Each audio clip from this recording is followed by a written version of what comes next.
of Food and Wine with winemaker Kelly Hightower from Red Mountain. Kelly, it's always good to see you. Oh, and it's great to see you too, my dear friend. So I would imagine that you have a little bit of your own. Is your own wine in that glass? Okay, which wine is it? It's our Hightower 2010 Cabernet Sauvignon. From your own vineyards? Yes, about half from our vineyard and half from a couple other vineyards on Red Mountain. So I'm interested. Let's share a little bit with our followers your story of what got you to move to Red Mountain.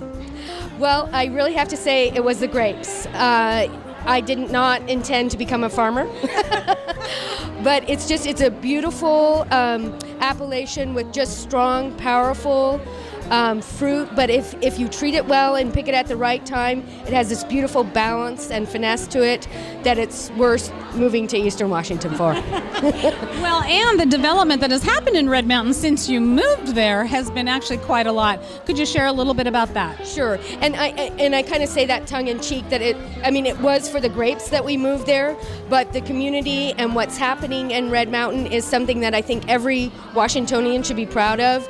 We are making world-class wine there, and it is very, very exciting to be part of.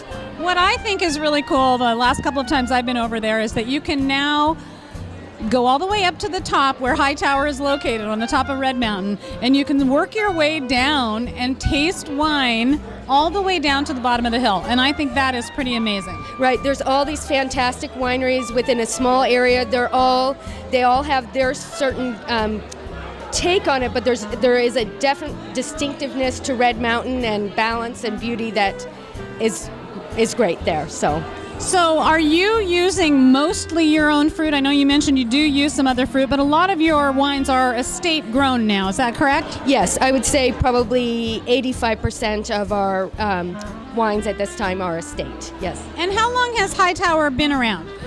A long time. We are we just finished our 17th harvest, 17. So we were about the 100th winery when we started, and yes, and as you know, there's been a significant amount of growth. From 100 to 800, I think, now in Washington State. So today we're celebrating women in wine and food. And so 17 years ago, it was probably a very different story than it is today. Is it meaningful for you to be here today, to be able to see all of these people involved now, all these women? And what do you have to say to women who are thinking about maybe entering this field?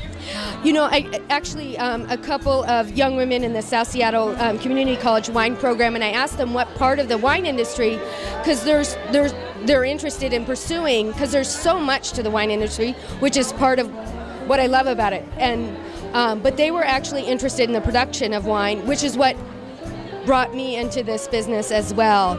And it is the production side of it's a lot of hard work during harvest. It's very physical, it's very demanding, but it is to make a product and to be part of an industry like the food and beverage industry where you provide so much pleasure is really exciting to be part of. And so it's great to see all these young women so excited about it, ready, wanting to get dirty and realize that at the end of harvest they're going to want to wear a dress because they haven't. But yeah, no, it's great. I'm very proud of what we've built and what Washington State has done together. It's very exciting.